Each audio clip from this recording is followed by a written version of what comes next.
नमस्कार प्यारे विद्यार्थियों, गोल्डन आईटी स्किल्स में आप सभी का स्वागत है। दोस्तों, कल हमने फीटर थ्योरी के पीवाईक्यू सेशन की शुरुआत की थी, जिसमें हमने सुरक्षा सावधानियां एवं प्राथमिक उपचार के महत्वपूर्ण 25 प्रश्नों का हल किया था।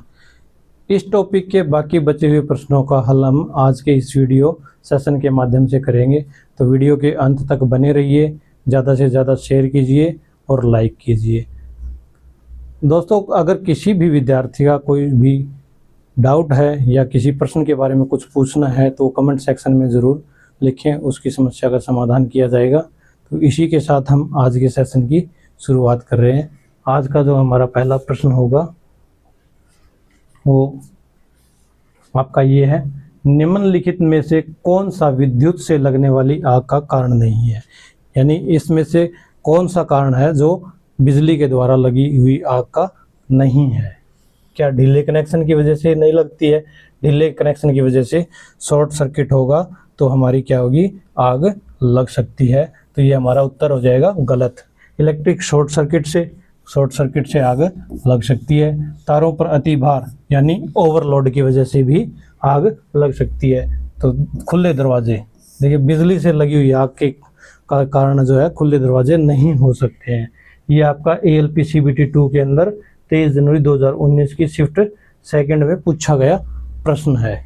तो देखिए अगला है आपका, श्रेणी B की आग को नियंत्रित करने के लिए किस अग्निशामक का उपयोग किया जाता है। यानी क्लास B की जो फायर होती है, क्लास B फायर, उसके अंदर कौन से फायर एक्सटिंग्विशर का प्रयोग किया जाता है। क्लास B, आपको ट्रिक याद होगी, पिछली क्लास में हमने पढ़ी थी। क्लास B यानी बहता हुआ। तो बहता हुआ क्या होता है, द्रव की आग के लिए हम क्या प्रयोग करते हैं, CO2 यानी कार्बन डाइऑक्साइड। जो आपका ऑप्शन ए होगा वो सही हो जाएगा। ये आपका ALP CBT 2 के एग्जाम में पूछा गया प्रश्न है। अगला है, बहुत कम क्षति वाली दुर्घटना को क्या कहा जाता है। यानी कोई ऐसा एक्सीडेंट जिसमें हानि जो है वो ना के बराबर हुई हो या बहुत कम हुई हो। क्या हम उसे घातक कह सकते हैं? घातक में तो ज़्यादा नुकसान होता है। क्या हम उसे गंभीर दुर्घटना कह सकते हैं? गंभीर दुर्घटना यानी सीरियस एक्सीडेंट में भी ज़्यादा नुकसान होता है। क्षुद्र में भी थोड़ा अधिक होता है, यानी घातक से कम होता है लेकिन अधिक होता है। तो जो नियर एक्सीडेंट होता है, जो चूक दुर्घटना होती है, वो इसका सही उत्तर हो जाएगा। और ये आपका पूछा गया है बिहार इंस्ट्रक्टर के एग्जाम में। अगला प्रश्न है आपका, चेतावनी चिन्ह को पहचाने। ये आपका एक चेतावनी चिन्ह दिया गया है। इस चेतावनी चिन्ह को आपको पहचानना है कि ये किसके लिए प्रयोग किया जाता है। क्या ये आपका बिजली के झटके का है? बिजली के झटके का तो सिंबल कुछ ऐसे होता है। आयनाइजिंग विकिरण का सिंबल जो होता है वो ऐसे होता है, एक पंखा बना हुआ होता है।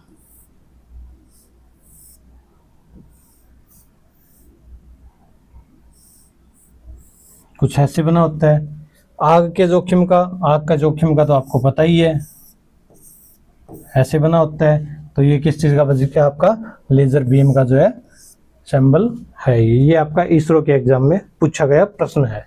अगला है, आग बुझाने के लिए पास का उपयोग होता है, यानी PASS शब्द का प्रयोग होता है। तो इसमें S का क्या अर्थ है? S कौन सा? ये जो आपका पास के अंदर तीसरे स्थान पर आता है। तीसरे स्थान पर कौन सा आता है? 1 2 3, यानी तीसरे स्थान पर कौन सा आता है आपका? ये वाला जो है इसका पूछा गया है। तो इसका देखिए, आपको पिछली वीडियो में भी बताया था, P से क्या होता है? पुल, और A से एम, S से स्क्वीज, और S से स्वीप। तो तीसरे S पे क्या हो गया? स्क्वीज। तो ऑप्शन ए जो आपका वो सही उत्तर हो जाएगा। अगला आपका, निम्नलिखित में से कौन सा कार्यशाला सुरक्षा श्रेणी में शामिल नहीं है। यानी इनमें से क्या है जो वर्कशॉप की सेफ्टी के अंदर नहीं आता है। व्यक्तिगत सुरक्षा, क्या पर्सनल सेफ्टी नहीं आती है? पर्सनल सेफ्टी तो आती है भाई। मशीन सुरक्षा भी आती है।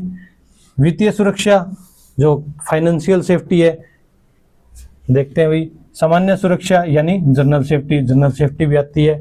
तो क्या बचा हमारा, वित्तीय सुरक्षा, जो फाइनेंशियल सेफ्टी है वो हमारे वर्कशॉप के अंदर प्रयोग में नहीं ली जाती है। अगला है सोडा एसिड अग्निशामक, यानी सोडा एसिड फायर एक्सटिंग्विशर में कौन सा रसायन केमिकल भरा जाता है। जो सोडा एसिड फायर एक्सटिंग्विशर जो सिलेंडर होता है उसके अंदर कौन सा जो रासायनिक है, केमिकल है, वो भरा जाता है। कार्बन डाइऑक्साइड नहीं भी, कार्बन डाइऑक्साइड तो CO2 के अंदर भरा जाता है। एल्यूमिनियम सल्फेट नहीं, एल्यूमिनियम सल्फेट भी नहीं भरा जाता है। सल्फर डाइऑक्साइड भी नहीं भरा जाता है। तो सही क्या हो गया आपका, ऑप्शन डी, सोडियम बाइकार्बोनेट। अगला है हमारा सुरक्षा चिन्ह, सेफ्टी चिन्ह का जो है उद्देश्य क्या है, ये क्यों प्रयोग में लाए जाते हैं, इन्हें क्यों लगाया जाता है। क्या सजावट के लिए लगाया जाता है, नहीं, सजावट के लिए नहीं लगाया जाता है। मशीन बेचने के लिए, नहीं भाई, मशीन बेचने के लिए भी नहीं लगाया जाता। समय की बचत बताता है, ये समय भी नहीं बताते हैं। तो हमारा ऑप्शन जो बी है वो सही हो जाएगा, खतरे की जानकारी देते हैं। सेफ्टी सिंबल क्या करते हैं, खतरे की जानकारी देते हैं। हड्डी टूटने की स्थिति में क्या करना चाहिए, यानी कोई एक्सीडेंट हो जाता है और किसी व्यक्ति की जो है हड्डी टूट जाती है, तो उस समय हमें क्या करना चाहिए, जोर से हिलाना चाहिए। अगर आप जोर से हिलाओगे तो उसकी हो सकता है एक दो हड्डी और भी तोड़ दो भाई। तो क्या दौड़ना चाहिए, क्या मालिश करनी चाहिए। तो आपका सही उत्तर क्या होगा, प्रभावित जो भाग है उसको स्थिर रखना चाहिए, हिलाना नहीं चाहिए। अगला आपका प्राथमिक उपचार यानी फर्स्ट एड है, वो क्यों दी जाती है, उसका क्या कारण है, क्या उद्देश्य है। क्या पूर्ण उपचार करना होता है, क्या हम इसके अंदर व्यक्ति का पूरा उपचार कर सकते हैं, नहीं। ऑपरेशन करना होता है, ऑपरेशन आप नहीं कर सकते हैं, ना ही कोई आप दवाई दे सकते हैं। तो सही उत्तर क्या होगा आपका, जीवन को बचाना एवं स्थिति को बिगड़ने से रोकना। अगला है लकड़ी, कागज एवं कपड़े में लगी आग किस श्रेणी में होती है, यानी लकड़ी, कागज और कपड़ा जो है इसके द्वारा जो आग लगती है, इनमें जो आग लगती है वो किस श्रेणी की आग होती है। तो वो आपको एक ट्रिक के माध्यम से बताया था, यानी क्लास ए में कौन सी आती है, बी में कौन सी आती है। बी को कैसे याद करोगे, बहता हुआ, बहता हुआ या बहने वाला, ठीक है। क्लास सी के अंदर क्या होगी और क्लास डी के अंदर क्या होगी आपकी, धातु या धारा। क्लास सी के अंदर कैसे याद करोगे, सी, सी की आवाज से। तो बहता हुआ क्या होता है, तरल या आपका द्रव्य। सी कौन करती है, सिलेंडर से जब सी गैस लीक होती है तो किस टाइप की आवाज आती है, सी की आवाज आती है। तो इसके अंदर कौन सी आ जाएगी, क्लास सी के अंदर गैसीय आग, गैसीय आग जो आती है आपकी वो क्लास सी के अंदर आ जाएगी। डी को कैसे याद करोगे, धातु या धारा। डी से क्या बनता है, धातु, और डी से क्या बनता है, धारा। धारा कौन सी होती है, विद्युत की। तो कौन सी आग हो जाएगी, धातु के द्वारा लगने वाली आग,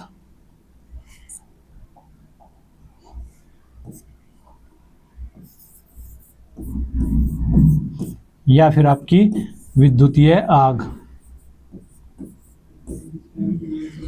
और क्लास ए के अंदर आपकी क्या बच गई फिर, लकड़ी, कागज और कपड़ा। इनके द्वारा लगी आग को श्रेणी ए के अंदर रखा गया है। तो पूछा क्या गया, लकड़ी, कागज और कपड़ा। तो सही उत्तर क्या हो जाएगा, क्लास ए फायर। अगला PPE का क्या नाम है, पूरा नाम क्या है, PPE का जो फुल फॉर्म है वो पूछी गई है। यानी जब हम काम करते हैं तो हमारी सुरक्षा के लिए कुछ उपकरण पहने जाते हैं, उन उपकरणों को हम PPE कहते हैं। तो उनका पूरा नाम इसमें पूछा गया है। क्या पर्सनल प्रोटेक्शन इक्विपमेंट होते हैं, क्या पर्सनल प्रोटेक्टिव इक्विपमेंट होते हैं, या फिर आपके पब्लिक प्रोटेक्टिव इक्विपमेंट होते हैं, या फिर पर्सनल पावर इक्विपमेंट होते हैं। तो ये क्या होते हैं, personal protective equipment. Option B जो है हमारा सही हो जाएगा। अगला प्रश्न है कृत्रिम श्वसन कब दिया जाता है। जो कृत्रिम सांस लेने की जो क्रिया है वो कब प्रयोग में लाई जाती है, बुखार में, नहीं भाई, बुखार में कृत्रिम सांस क्यों देंगे? हड्डी टूटने पर भी नहीं देंगे, आंख में चोट लग जाती है तो भी नहीं देंगे, अगर किसी व्यक्ति की सांसें रुकने लग जाती है तो हम उस टाइम पे कृत्रिम श्वसन प्रक्रिया अपनाते हैं। ठीक है। अगला, प्राथमिक चिकित्सा यानी जो फर्स्ट एड है उसके अंदर एक शब्द प्रयोग किया जाता है ABC, उसका अर्थ पूछा गया है। ABC का क्या अर्थ होता है? क्या एयरवे ब्रीथिंग कैलकुलेटर होता है, एयरवे ब्रीथिंग सर्कुलेशन होता है, ऑल ब्रीथिंग सर्कुलेशन होता है, या इनमें से कोई नहीं? ठीक है, तो आपका जो ऑप्शन बी है एयरवे ब्रीथिंग और सर्कुलेशन। ठीक है, ये आपका उत्तर सही हो जाएगा। अगला प्रश्न है पीला त्रिकोण यानी जो पीला त्रिभुज है वो किस चीज का संकेत देता है, यानी वो हमें क्या बताता है? Yellow triangle. येलो ट्रायंगल किस चीज का चिन्ह होता है भाई? क्या हमें सुरक्षा के लिए होता है? नहीं, सुरक्षा के लिए नहीं होता है। निषेध के लिए तो गोलाकार और लाल रंग का होता है, और अग्निशमन के लिए भी यानी फायर एक्सटिंग्विशर के लिए भी लाल रंग का होता है। तो बाकी बचा क्या हमारा? चेतावनी के लिए जो है पीला त्रिभुज प्रयोग में लिया जाता है। ये आपका है Haryana staff selection fitter instructor की 2021 के अंदर जो भर्ती हुई थी उसमें ये प्रश्न पूछा गया था। अगला, नीले गोलाकार चिन्ह, गोलाकार यानी वृत्त का जो चिन्ह है वो नीले रंग का है, वो किस चीज का हमें संकेत देता है, या क्या चीज वो हमें बताता है? क्या चेतावनी देता है? चेतावनी तो हमें पीले रंग का त्रिभुज अभी पे पढ़ा था। निषेध जो होता है गोलाकार होता है, लाल रंग का होता है, और प्राथमिक उपचार जो है वो ग्रीन कलर का होता है। तो बाकी बचा हमारा अनिवार्य चिन्ह। ठीक है। अगला है हमारा फायर एक्सटिंग्विशर लोकेशन साइन, यानी फायर एक्सटिंग्विशर कहाँ पे लगा हुआ है, उस चीज का वो साइन है वो किस रंग का बना होता है। जहाँ पे फायर एक्सटिंग्विशर लगाया होता है वो वहाँ का कैसा रंग होता है? वहाँ रंग होता है आपका लाल। हरा जो होता है वो फर्स्ट एड के लिए होता है, पीला जो होता है चेतावनी के लिए, और नीला अनिवार्य के लिए। ठीक है। अगला, लाल वृत्त यानी रेड सर्कल, सर्कल है वो किस कलर का है? लाल रंग का है, और उसके अंदर क्या है? तिरछी रेखा बनी हुई है। तो वो किस चीज को दर्शाता है? लाल रंग है आपका, ऐसे लाल रंग का वृत्त है, और इसके अंदर क्या है? एक तिरछी रेखा बनी हुई है। तो ये किस चीज को दर्शाता है? ये मनाही को दर्शाता है, निषेधात्मक चिन्ह है ये। तो इसमें क्या हो गया? निषेधात्मक चिन्ह। हमारा ऑप्शन सी जो है वो राइट हो जाएगा। अगला प्रश्न है फर्स्ट एड का मुख्य उद्देश्य क्या है, यानी जो प्राथमिक उपचार है वो क्यों दिया जाता है, किस कारण दिया जाता है? क्या पूर्ण उपचार के लिए दिया जाता है? नहीं भाई। ऑपरेशन करने के लिए दिया जाता है? नहीं। इंजेक्शन लगाने के लिए दिया जाता है? नहीं। तो ये क्या है? जीवन बचाने के लिए, और जो रोगी है, जो पीड़ित है, दुर्घटनाग्रस्त व्यक्ति है, उसकी स्थिति और ज्यादा खराब ना हो इसके लिए फर्स्ट एड दिया जाता है। अगला है अत्यधिक रक्तस्राव, यानी बहुत ज्यादा खून बह रहा है, बहने पर हमें क्या करना चाहिए? कोई व्यक्ति घायल है, उसको चोट लगी हुई है और खून जो है वो अधिक बह रहा है, तो उस समय हमें क्या करना चाहिए? पानी डालना चाहिए, घाव पर पानी कभी भी नहीं डालना चाहिए। तेल लगाना, तेल नहीं लगाना चाहिए। पट्टी हटाना, पट्टी हटा देंगे तो और भी ज्यादा खून क्या होगा? बहेगा। तो सही उत्तर क्या होगा हमारा? घाव पर दबाव डालना चाहिए, यानी जहां पर घाव है उसके ऊपर हमें और प्रेशर लगाना चाहिए ताकि खून कम से कम निकल सके। अगला है जलने पर सबसे पहले क्या करना चाहिए? किसी दुर्घटना के अंदर कोई व्यक्ति अगर जल जाता है तो हमें सबसे पहले क्या करना चाहिए? तो हमें क्या है? ठंडे पानी से जो प्रभावित भाग है जहां पे जला हुआ है वहां पे हमें ठंडा पानी डालना चाहिए। अगला प्रश्न है पेट्रोल, डीजल और कैरोसिन में लगी आग किस वर्ग की होती है? यानी पेट्रोल, डीजल और कैरोसिन से जो आग लगती है वो किस श्रेणी के अंदर रखी जाती है, किस क्लास में आती है, वो इसमें पूछा गया है। तो पेट्रोल, डीजल और कैरोसिन क्या है? द्रव है। द्रव कौन सी श्रेणी में आते हैं? क्लास बी के अंदर, यानी द्रव बहता हुआ। ठीक है। अगला प्रश्न आपका CO2 अग्निशामक किस सिद्धांत पर कार्य करता है? यानी जो CO2 कार्बन डाइऑक्साइड जो है फायर एक्सटिंग्विशर है वो किस सिद्धांत पर काम करता है? तो कूलिंग के सिद्धांत पर काम करता है, यानी क्या वो ठंडा करता है। स्मूथरिंग क्या है, क्या वो ऑक्सीजन को हटाता है, या फिर हीटिंग, या फिर रेडिएशन। तो सबसे पहले तो आप ये देखिए CO2 किसके लिए प्रयोग किया जाता है। CO2 किया जाता है द्रव की आग के लिए। द्रव कैसा होता है, द्रव में क्या होता है, ये हमारा द्रव है, बह रहा है, और इसमें क्या है, आग लगी हुई है। तो हम CO2 फायर एक्सटिंग्विशर का प्रयोग करेंगे तो क्या होगा, ये एक आवरण बना लेगा आग के ऊपर, और जिसकी वजह से ऑक्सीजन की सप्लाई जो है आग तक नहीं पहुंच जाएगी, और आग क्या होगी, धीरे धीरे बुझ जाएगी। तो इसमें क्या होता है, ऑक्सीजन को हटा दिया जाता है। तो जो आपका ऑप्शन बी होगा, क्या होगा, स्मूथरिंग। ये आपका बिहार इंस्ट्रक्टर के अंदर पूछा गया प्रश्न है। अगला है, फायर एक्सटिंग्विशर पर लगी हुई प्रेशर गेज किस लिए होती है। जो फायर एक्सटिंग्विशर सिलेंडर होता है उसके ऊपर एक मीटर लगा होता है, उसे हम प्रेशर गेज बोलते हैं। वो किस लिए लगाई जाती है, वो हमें क्या दर्शाती है। इस प्रश्न के अंदर ये पूछा गया है। क्या वो वजन मापने के लिए, वजन माप सकते हैं, नहीं भाई, इसके द्वारा हम वजन नहीं माप सकते। तापमान यानी टेम्परेचर को माप सकते हैं, टेम्परेचर भी नहीं मापा जाता है। क्या सिलेंडर की ऊंचाई जो हाइट है वो मापी जा सकती है, नहीं। ये दबाव को जांचती है कि इस सिलेंडर के अंदर कितनी ऑक्सीजन जो है वो भरी गई है। ठीक है। अगला प्रश्न आता है OSHA। ये हमारा एक शब्द है जो सुरक्षा के अंदर यूज किया जाता है। उसका पूरा नाम क्या है। क्या occupational safety and health administration, या फिर office safety and health association, या फिर occupational service and health authority. तो इसका सही उत्तर क्या होगा, occupational safety and health administration जो इसका पूरा अर्थ होगा। अगला और आज की वीडियो का अंतिम प्रश्न है, सुरक्षा का पहला नियम क्या है, यानी जो सेफ्टी है उसका फर्स्ट जो रूल है वो क्या होता है। जल्दी से काम करना, जल्दी से काम करोगे तो सुरक्षित नहीं रहोगे, एक्सीडेंट हो सकता है।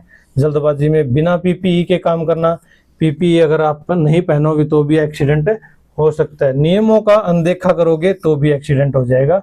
तो सही उत्तर जो होगा आपका ऑप्शन बी है, सुरक्षा पहले काम बाद में, यानी सबसे पहले आप सुरक्षित होइए और उसके बाद काम कीजिए। तो दोस्तों आज की वीडियो में बस इतना ही। जुड़े रहिए गोल्डन IT स्किल्स के साथ में, और इसी के साथ आज का जो टॉपिक है वो भी समाप्त होता है। कल हम एक नए टॉपिक के साथ फिर हाजिर होंगे।